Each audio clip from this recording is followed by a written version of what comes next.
याद है ऐसे कुछ? हाँ, चलिए देखते हैं।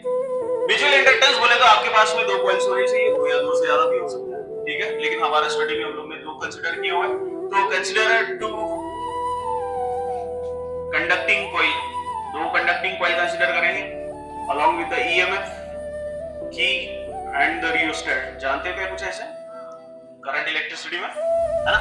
सो ये आपका है क्या EMF, ये आपकी की, this is plus and this minus and this is RH। What is RH?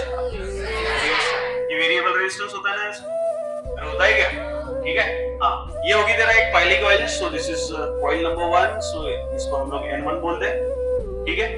So this your second coil, second conducting coil, and second conducting coil में हम लोग गैल्वेनोमीटर लगा देंगे, so it shows the deflection, ठीक है। चलिए, तो ये N1 और ये इसको N2 मान ले, सो दिस योर प्राइमरी, ये आपकी पहली कॉइल है, इसलिए इसको आप क्या कहेंगे हम लोग प्राइमरी, और इसको क्या कहेंगे हम लोग secondary. Clear?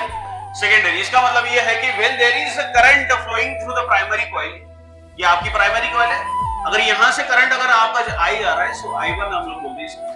So when the current flowing through the primary coil is changes, then EMF is induced in the secondary coil, so that is what is mutual inductance। या अदरवाइज दूसरी चीज, अगर मैं ये सिस्टम को इधर लगा दूं और ये गैल्वेनोमीटर में इधर लगा दूं, तो यहां से हम लोग करंट फ्लो करेंगे, this is called as secondary coil, and when the current flowing through the secondary coil is changes, then the EMF is induced in the primary coil। EMF कहां जनरेट हो जाएगा तेरा प्राइमरी कॉइल, ठीक है। So that is terms is called as mutual inductance. Mutual का ही मतलब होता है कि भैया पहले से दूसरे में आएगा और दूसरे से पहले में आएगा, या दूसरे से तीसरे में जाएगा, तीसरे से चौथे में जाएगा, so it's like that. Clear? So it's a mutual inductance. What is mutual inductance? अगर मैं इसका बहुत एग्जैक्ट डेफिनेशन देखें तो एग्जैक्ट डेफिनेशन हमारे पूरे कांसेप्ट के साथ में आना चाहिए। तो एग्जैक्ट डेफिनेशन क्या होगा कि when the current flowing through the primary coil is changes, अगर करंट प्राइमरी कॉइल से अगर बदलता है तो सबसे पहले तो यहां क्या जनरेट करेगा वो मैग्नेटिक फील्ड। करंट क्या बनाता है? ये मैग्नेटिक फील्ड बनाता है। सो इट मींस दैट जो करंट है यहां मैग्नेट या करंट जो चेंज हो रहा है तो उसकी वजह से क्या बनेगा मैग्नेटिक फील्ड, और मैग्नेटिक फील्ड में क्या दोनों कॉइल्स आएंगे? मैग्नेटिक फील्ड में तो दोनों कॉइल्स आएंगी ना। So that means when the current flowing through the primary coil is changes, then the magnetic flux is linked with the both the coil, link in both the coil. दोनों coils में magnetic field और magnetic flux link हो जाएगा, और उसके वजह से क्या होगा, so EMF is induced in the secondary coil. EMF कहां बन जाएगा? सेकेंडरी कॉइल में। So that is called as mutual inductance.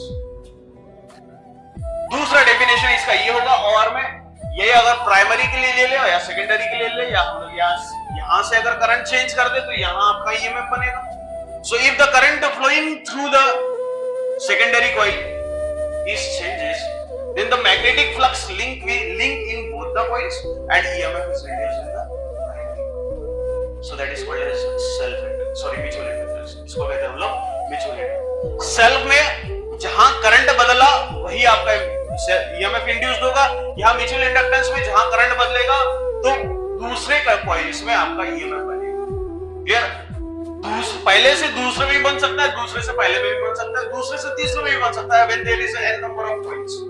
अगर यहाँ कंटिन्यू में हम लोग n नंबर ऑफ कॉइल्स ले ले, बहुत सारी कॉइल्स ले ले, तो एक का दूसरे से, दूसरे का तीसरे से, तीसरे का चौथे से, and this process is continuous, so that is called as mutual inductance। Clear? What is mutual inductance?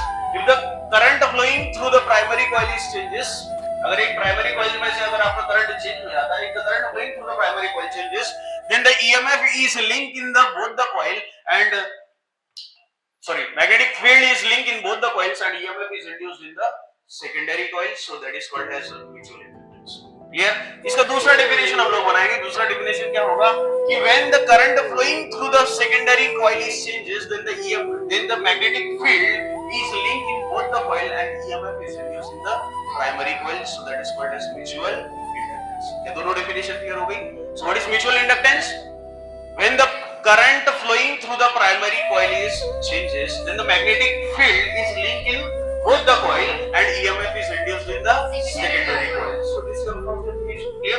And what is the second definition for this one? When the current flowing through the secondary coil is changes, then the magnetic field is linked in both the coil and EMF is induced in the primary coil. So that is called as mutual inductance। अब मैं इसके दोनों के equations बनाता हूं, एक बार पहले के दूसरे के वजह, पहले के दूसरे में और दूसरे का पहले, ठीक है। अब हम लोग बनाएंगे भैया कि अगर करंट प्राइमरी कॉइल में से बदला तो ईएमएफ क्या बनेगा तेरा, सेकेंडरी कॉइल, और मैग्नेटिक फील्ड के दोनों इसमें लिंक रहेगी, क्लियर। अगर magnetic field in both the coil is same, अगर यहां मान लीजिए phi2 is directly proportional to that is phi2, अब ईएमएफ क्या बन रहा है आपका, सेकेंडरी कॉइल, ईएमएफ क्या बन रहा है आपका, सेकेंडरी कॉइल में। तो magnetic flux link in the secondary coil is directly proportional to current flowing in the primary coil. Mutual inductance है ना, magnetic flux link in the secondary coil. हम लोग ने अभी क्या बोला हुआ है कि भैया दोनों चीजों में मैग्नेटिक फील्ड कैसे लिंक हो जाएगी, सेम रहेगी, ठीक है। तो यहाँ N1 और यहाँ N2, तो यहाँ जो मैग्नेटिक फील्ड बनेगी, तो ये मैग्नेटिक फील्ड क्या इसकी वजह से बनेगी, तो करंट की वजह से बनेगी ना। So that's why phi2 is directly proportional to I1, phi2 is directly proportional to, अगर मैं इधर सेकेंडरी के लिए बनाऊं तो क्या हो जाएगा, phi1 is directly proportional to, phi1 is directly proportional to, mutual inductance होना चाहिए ना, हां, phi1 is directly proportional to I2, phi1 is directly proportional to, mutual inductance होना चाहिए ना, clear। So that phi2 is directly proportional to I1, where phi1 is directly proportional to I2, और जब भी प्रोपोर्शनल साइन रिमूव कर दे क्या use करेंगे, constant. So again phi2 is equals to m into I1, where m is mutual inductance, m क्या हो जाएगा, mutual inductance. इसका वर्किंग एग्जैक्टली वैसे ही, हम लोग डेरिवेशन इसका वैसे ही लेंगे जैसे हम लोगों ने प्रीवियस वाले में लिया था, self inductance, clear. So phi2 is directly proportional to I1. So what is phi2 is directly proportional to I1. So magnetic flux linked with the secondary coil is directly proportional to the current flowing through the primary coil. So that's why phi2 is directly proportional to I1. So phi2 is equals to m into I1, where m is a mutual inductance. Yeah, it is also called as coefficient of mutual inductance. क्या कहते हैं इसको, coefficient of, and it is also called as mutual inductance constant. क्या कहेंगे इसको, mutual inductance।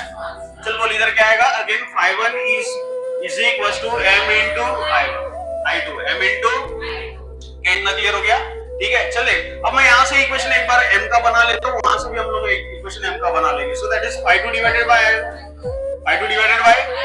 इधर बोल m is equals to phi1 divided by, अच्छा क्या दोनों इक्वेशन m का है, अरे दोनों इक्वेशन क्या है, m, and what is m here, mutual inductance। अगर मैं दोनों को सेम मान लूं तो क्या easy must write here, so this is phi2 divided by I1 is equals to phi1 divided by, क्या इतना क्लियर हो गया, ठीक है। चलिए यहाँ से एक इक्वेशन हम लोग ये भी बना सकते हैं, phi2 divided by phi1 is equals to I1 divided by I2, ठीक है, क्या इतना क्लियर हो गया है, ठीक है।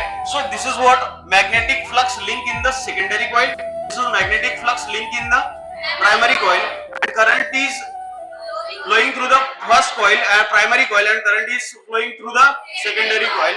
देख म्यूचुअल इंडक्टेंस का ये कंसेप्ट है कि bears magnetic flux, ratio of magnetic flux link in the secondary coil to the magnetic flux link in the primary coil is equal to the current flowing through the primary coil is equal to the current flowing through the, ये समझ में आ गया, ठीक है। So again this is called as equation of mutual inductance, इसको क्या कहते हैं हम लोग, mutual equation of mutual inductance. इतना क्लियर है, ठीक है। चलो अब यहां से फिर से सामने चलते हैं, according to the Lenz law, what is Lenz law, E is equals to minus d phi by dt, E is equals to minus d phi divided by dt, clear. हाँ, अब पहले कॉइल के वजह से जो करंट जा रहा है उसकी वजह से मैग्नेटिक फ्लक्स दोनों कॉइल में बदला, मैग्नेटिक फ्लक्स दोनों कॉइल में बदला और ईएमएफ क्या सेकेंडरी कॉइल में बना हुआ है, ठीक है। तो अगर मैं यहाँ E2 कर दूं, यहाँ इक्वेशन में E की जगह E2 कर दूं, इज इक्वल टू क्या माइनस d phi 2 हो जाएगा यहाँ से, ठीक है, divided by dt, and we have the equation of phi 2। अरे phi 2 क्या इक्वेशन है क्या हमारे पास में, m into I1, so E2 is equals to minus d upon dt and this is m into I1, m into, क्या similar तौर पे हम लोग इधर भी लिखेंगे, clear. So according to the again Lenz law E is equals to minus d phi by dt, ठीक है। अब यहाँ किसमें करंट बन रहा है, यहाँ पे सॉरी सेकेंडरी में करंट चेंज हो रहा है, तो ईएमएफ कहाँ बन रहा है, प्राइमरी में, तो क्या E1 हो जाएगा, ठीक है, और मैग्नेटिक फ्लक्स क्या हो जाएगा, minus d phi 1 divided by dt। So again E1 is equals to minus d upon dt and phi1 का वैल्यू क्या है तेरा m into I2 क्लियर। हाँ चल देख। सो अगेन क्या m कांस्टेंट है तो डिफरेंशिएशन के बाद so E2 is equal to minus m it's di by dt ठीक है। अब यहां कौन सा I1 again see E1 is equal minus m di2 divided by equation समझ में आ रही है कैसे बन रही है क्लियर।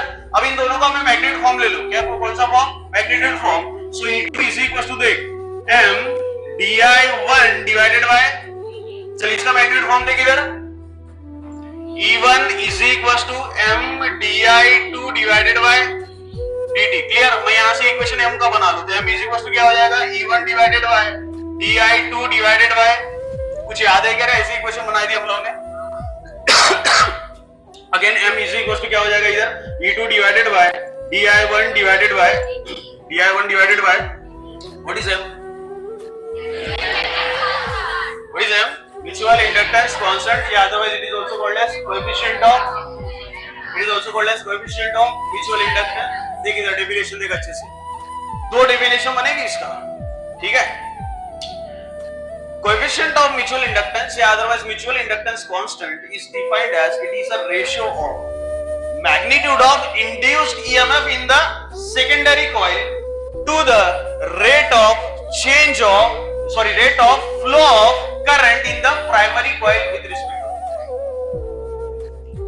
फिर से एक बार रिपीट करता हूं देखिए इधर अच्छे से this is E2 and this is I1। E2 is induced EMF in the secondary coil, I1 is a current flowing through the primary coil। see this is a coefficient of mutual inductance या mutual inductance constant is defined as it is a ratio of magnitude of induced EMF in the secondary coil to the rate of flow of current in the primary coil with respect to चल देखिए जरा। so again coefficient of mutual inductance and mutual inductance constant is defined as it is a ratio of magnitude of induced EMF in the primary coil to the rate of flow of current in the secondary coil with respect to so these are this called as mutual inductance।